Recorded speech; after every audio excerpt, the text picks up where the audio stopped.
El miedo tiene la intención positiva de protegernos.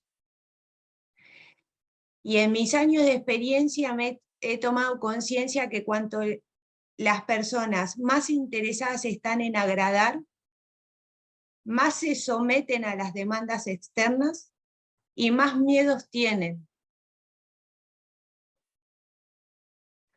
Porque ese miedo exacerbado es un indicador de que no han aprendido a protegerse, de que han sacrificado su autenticidad para agradar. Los otros no nos hacen. Nosotros dejamos que los otros nos hagan. Por cuando no ponemos un límite en el momento preciso. Cuando ya sabemos cómo viene la dinámica y nos prestamos una vez más a esa dinámica.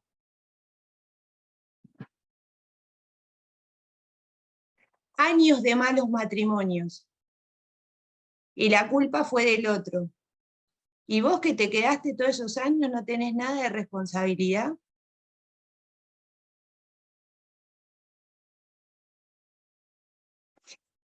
Es muy cómodo vestir de villanos, pero en esos villanos se nos va el poder de elegir cómo queremos vivir nuestra vida, ni más ni menos. Buenas, buenas, ¿cómo andan? Hola. Buenas, buenas, ¿cómo están? Muy bien. Hoy vamos a estar hablando de cómo trascender el miedo y perdonar el pasado.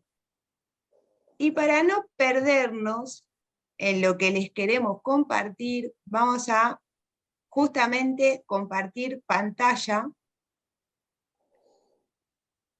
a donde están las diapositivas y así ser más asertivos. Bien. Entonces, ¿cómo perdonar y trascender el miedo? Miedo y resentimiento son enemigos de la libertad. Vamos a ir viendo un poquito cómo es esto.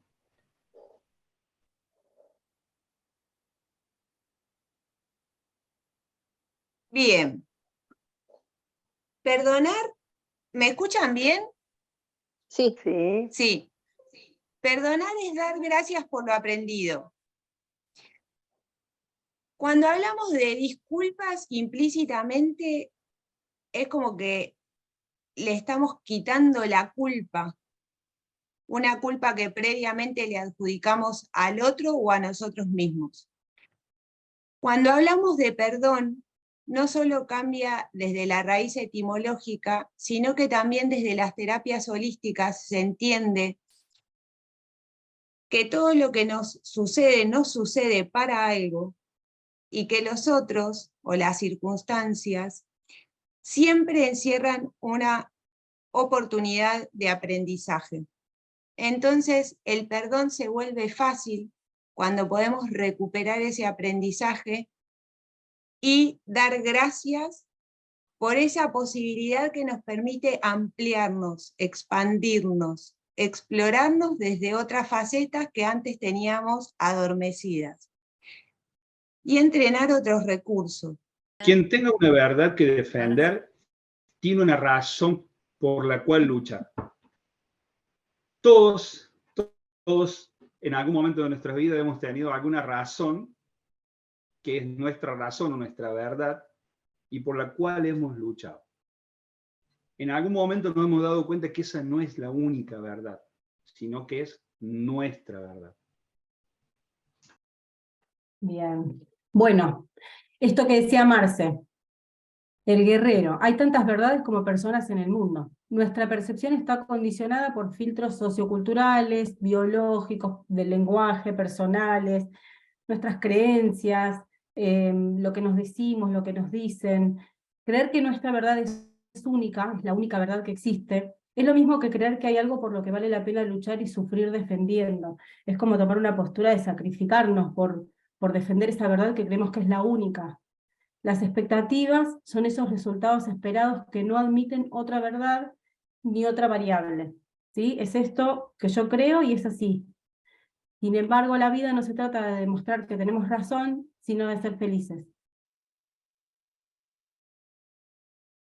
Cuando el perdón no llega, cuando no encontramos el perdón como variable, es porque en algún punto sostenemos que el otro nos privó o nos dificultó un logro, porque no actuó según nuestras expectativas o según nuestras razones, que no dejan de ser expectativas, cuando creemos que solo hay una verdad, que solo hay una razón, y que la nuestra es la única susceptible de ser ensayada en esta 3D, si los otros no se comportan según nuestras creencias, tendemos a culparlos. Por tu culpa yo, adjudicándole al otro un cierto grado de malicia, porque la primera reacción es pensar que actuaron en nuestra contra. Sin embargo, la mayoría de las personas actúan según sus creencias y no en contra de nadie. Como si su accionar hubiese estado definido por la intención primaria de perjudicarnos o de lastimarnos. Sin embargo, toda creencia, y por lo tanto toda decisión y toda actuación, tiene una intención positiva para quien la actúa. Esta intención positiva la hemos visto en otras oportunidades y es la que responde a la pregunta ¿para qué? La intención positiva, como decía Merce, es siempre nos hacemos esta pregunta. Nace desde el para qué, ¿no? Si la hacemos desde el por qué, vamos a la creencia y nosotros queremos ver cuál es la intención positiva. ¿Para qué el otro hizo lo que hizo? ¿No? Esto a veces tenemos la creencia de que nos quieren lastimar, pero muchas veces las personas no se levantan a la mañana y dicen voy a hacerle algo a determinada persona, ¿no? Estas preguntas nos devuelven el propósito de su accionar o de su inacción, porque a veces pretendemos que haga algo, pero no lo hizo. Todos nos comportamos coherente en relación a quienes creemos ser. Y muchas veces nuestros comportamientos erróneos están dominados por el miedo. Bien.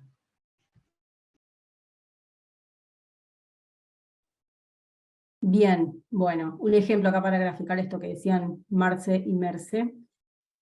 Esto de que la intención positiva es muchas veces lo que tiene detrás es la intención de protegernos, ¿no? De la función de la protección. Supongamos que tengo miedo de haber tomado la decisión equivocada y entonces me juzgo por eso, me culpo. Una persona cercana toma la decisión opuesta a la decisión que yo tomé y que yo juzgo o considero equivocada. Lo primero que voy a tender a hacer es defenderme, ¿verdad? Entonces voy a ponerlo en términos de, mirá lo que hizo aquel, cómo es que tiene las agallas o el valor de hacer esto que hizo, ¿verdad? Si él no hubiese hecho tal o cual cosa, a mí me hubiese salido bien, ¿sí? Si no hubiese sido por esto, o tal persona no hubiese hecho lo que hizo, a mí me hubiese salido bien, por su culpa yo estoy donde estoy, por su culpa me pasó lo que me pasó, ¿verdad? Eso es buscar el porqué, la justificación o buscar culpables en lugar de buscar la intención positiva, de preguntarnos para qué esta persona hizo lo que hizo.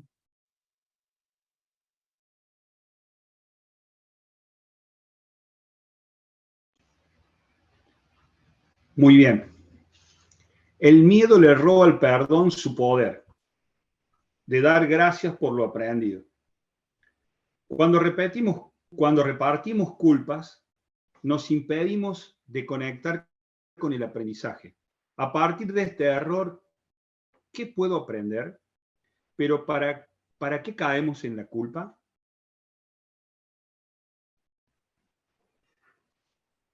Bien. Espera que te voy a silenciar. Ahí está. Uy. Ahí está. No. Bien. Entonces, hasta acá como pasando en limpio. todo comportamiento tiene una intención positiva, una acción o una inacción, que responde a una creencia. Y si queremos encontrar el propósito de esa creencia y entender para qué la otra persona actuó como actuó o dejó de actuar, o para qué nosotros actuamos como actuamos, nos tenemos que preguntar para qué. Sin embargo, la mayoría de las veces caemos en el por qué y terminamos en la culpa. ¿Por qué, valga la redundancia, solemos caer en la culpa? Para defender nuestra autopercepción de valía. Cuando nosotros creemos que no somos valiosos, nos ponemos a la defensiva. El paradigma social reza que resultado es igual a performance, que es igual a capacidad, que es igual a valía. Es como una fórmula que hay.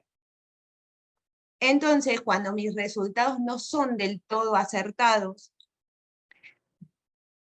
llego a creer que mi performance fue defectuosa, que mis capacidades son pobres y que por lo tanto no valgo una merda.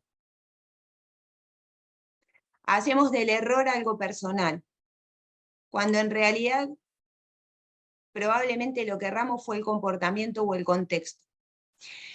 Pero si a esta fórmula que sostiene el paradigma social le agregamos la creencia del inconsciente colectivo que sostiene que para pertenecer a un grupo, ya sea familia, ya sea grupo de amigos, ya sea grupo del trabajo, nosotros debemos de ser valiosos. ¿Y cuánto hay de todo esto cuando construimos esas máscaras y nos impedimos conectar de forma auténtica con los demás y impostamos algo que no somos para ser aceptados? Si a esta creencia del inconsciente colectivo le sumamos esta fórmula del paradigma social, vamos a tener la tendencia, y de hecho es la que más practicamos, de maquillar, cueste lo que cueste, que somos imperfectos. Lo que nos lleva a defender verdades y por lo tanto a utilizar la culpa como dinámica de defensa.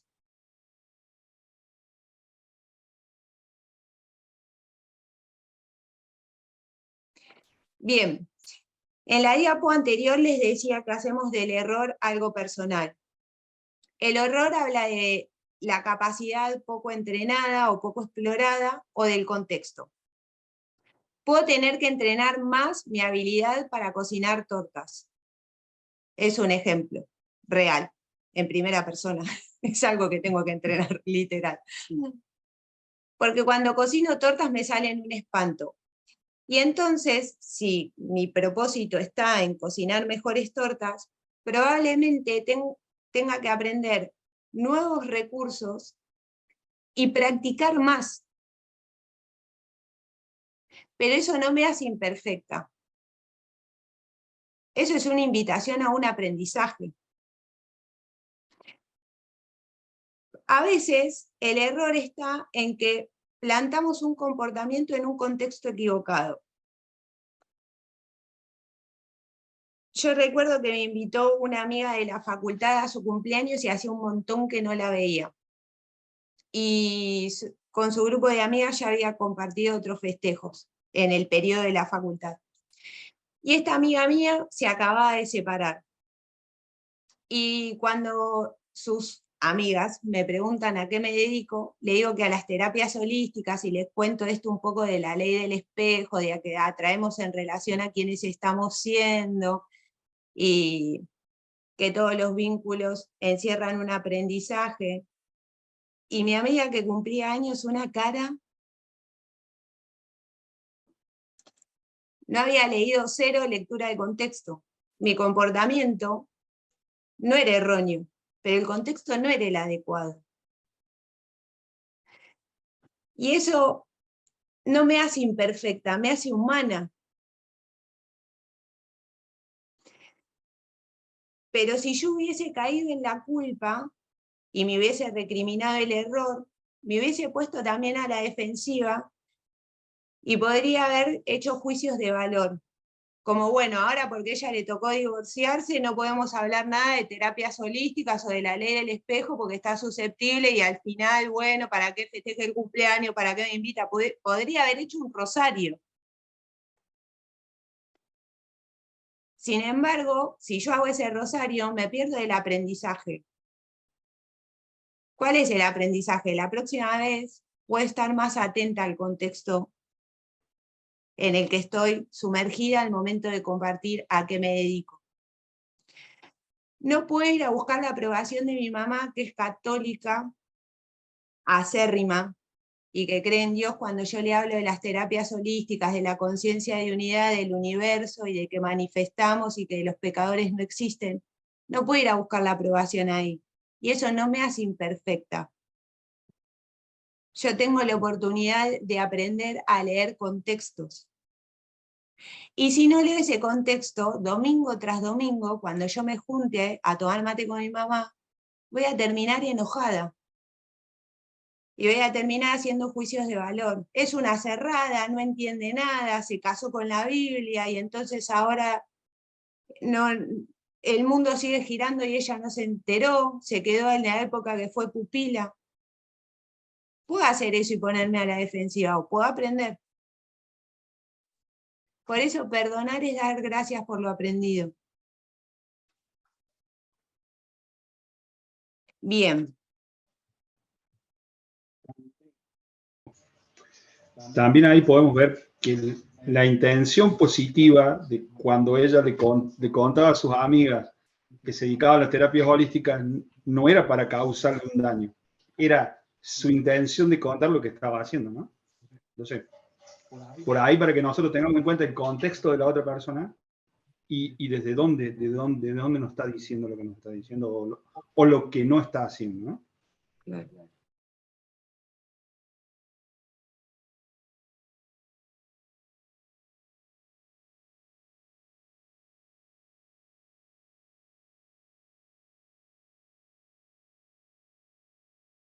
Bien. Ahora, si porque fallé, asumo la creencia de que estoy fallado, voy a sentir más miedo, voy a buscar por todos los medios protegerme más de la vida, voy a hacer más juicios de valor, voy a culpar más y me voy a restringir más, esto que decía Merce recién, perdiendo grados de libertad. Asimismo, los juicios que hacemos sobre los otros se terminan convirtiendo en nuestras propias jaulas, porque nunca no perdonamos porque sí. Siempre que no perdonamos tenemos elaborados fundamentos para no hacerlo.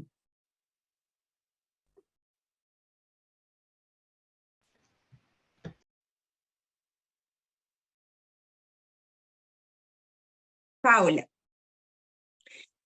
si yo nunca le perdoné a fulanito de tal X cosa, ese no perdón se va a convertir en un decisor inconsciente. Por miedo a parecerme a quien yo juzgué como una porquería, inconscientemente voy a tomar todas las decisiones que me mantengan en la vereda de enfrente.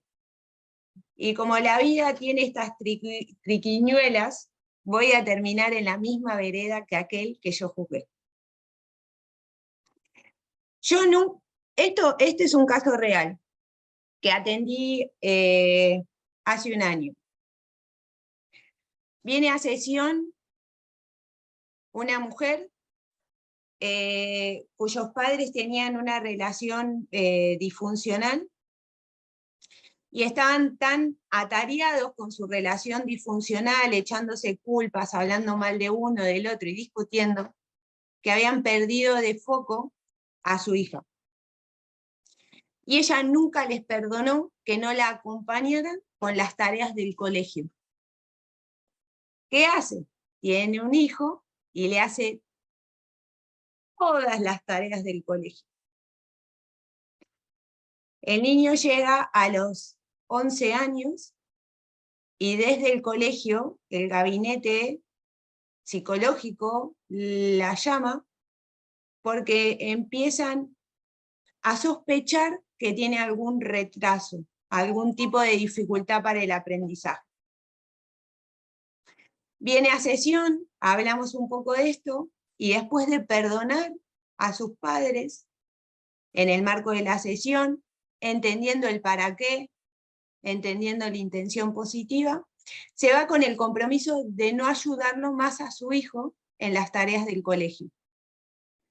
Al cabo de 6 meses, el hijo está entre los más brillantes de la clase.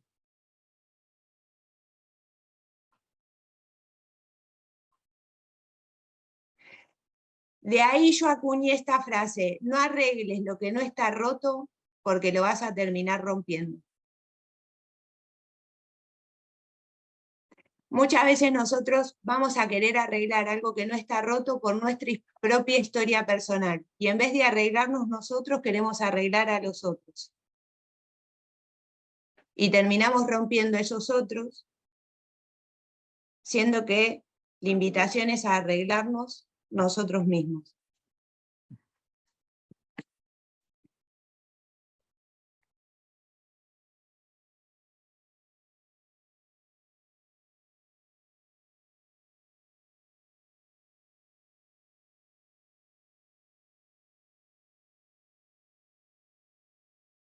Bien.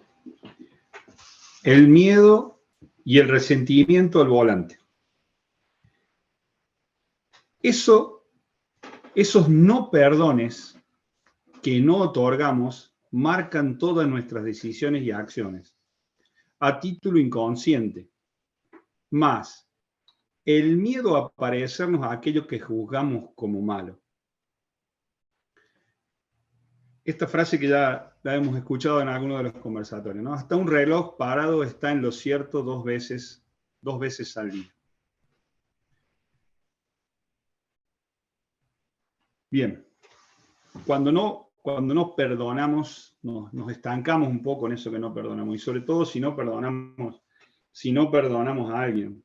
A veces a los más cercanos que no perdonamos son a nuestros padres, ¿no? Muchos de nosotros no queremos parecernos en algunas cuestiones a nuestros padres. Y como dijo Merce, sin embargo, en el fondo y con el tiempo, por más que nos resistamos, seguimos pareciéndonos a nuestros papás, ¿no? En algunas cuestiones vamos a hacer lo mismo porque no somos de probetas, somos hijos de alguien, y esos programas y esas cosas que no las tenemos todos.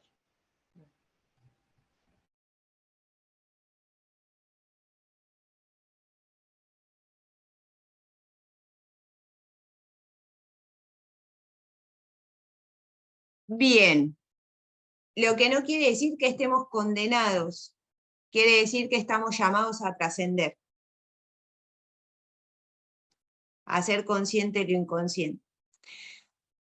Tener villanos es muy cómodo, muy, porque entonces la culpa, hablando mal y pronto, es del otro. Y yo al mazo. La responsabilidad de salir de donde ya no quiero estar no es mía. Es de aquellos de quienes me hicieron, de aquellos que dijeron, de aquellos que callaron. Tener villanos es muy cómodo, pero si queremos salir de los lugares de merda de donde ya no queremos estar, mejor desvestir a los villanos y hacernos responsables de nuestra parte. Podemos pasar una vida entera, literal una vida entera, esperando o elegir invertir nuestro tiempo de vida sabiamente y entrenar toda la panoplia de recursos con los que fuimos bendecidos. Entre esos recursos, el perdón siempre es una opción. Claro, el lado B de cuando perdonamos. El miedo, porque cuando yo tenía un villano y no me empoderaba, tampoco estaba en juego mi autopercepción de valía. Y si ahora yo quiero pero no puedo, Y si ahora yo intento y no se me da, y me tengo que hacer cargo, ¿qué hago? Aprendo, porque para eso estamos vivos. La decisión de quedarnos frente a frente con nosotros no es fácil, pero sin duda es la que nos saca adelante.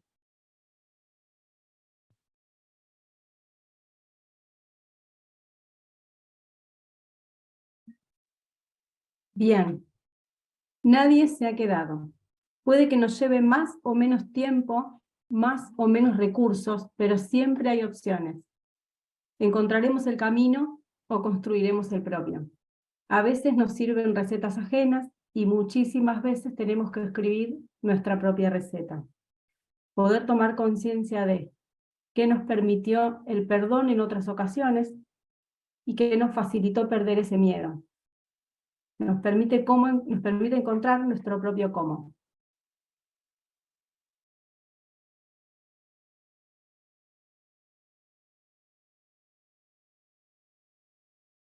Antes de cerrar, el otro día hablaba con una consultante que yo quiero mucho y una de las cosas que ella me decía es, yo probé todo. ¿Y qué te dio resultado? Y un poco de esto y un poco de aquello y un poco... ¿Y por qué no hiciste tu propia receta? Porque no me di cuenta. No todos los días nos sirve meditar. No todos los momentos nos sirve preguntarnos para qué. Hay momentos en los que decimos, tengo ganas de estar enojado, de salir y putear un rato al aire libre, y después cuando ya me sienta satisfecho, asqueado de mí mismo, me pregunto para qué. Lo que es importante, y es lo que traemos, es el costo de esas decisiones, porque no somos conscientes de que un perdón no dado nos mete adentro de una jaula. Que eso a lo que no perdonamos es a lo que vamos a invertir todo nuestro tiempo, nuestra energía vital para no parecernos. Y como el universo trabaja con las paradojas, va a ser finalmente a lo que nos vamos a terminar pareciendo. O por exceso o por carencia, esta señora estaba haciendo igual de disfuncional para su hijo. Tan disfuncional como habían sido sus padres.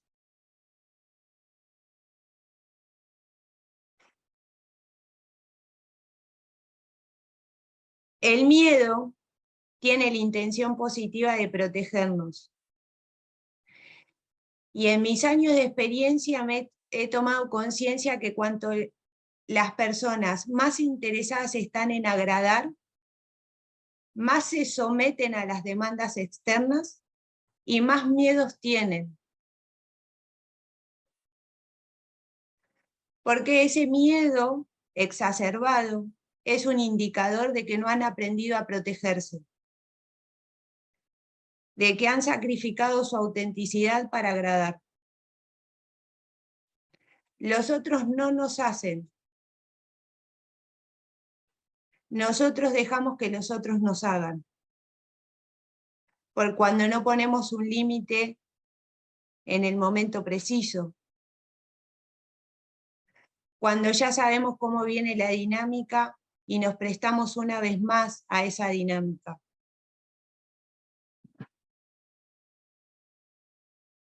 Años de malos matrimonios. Y la culpa fue del otro. ¿Y vos que te quedaste todos esos años no tenés nada de responsabilidad?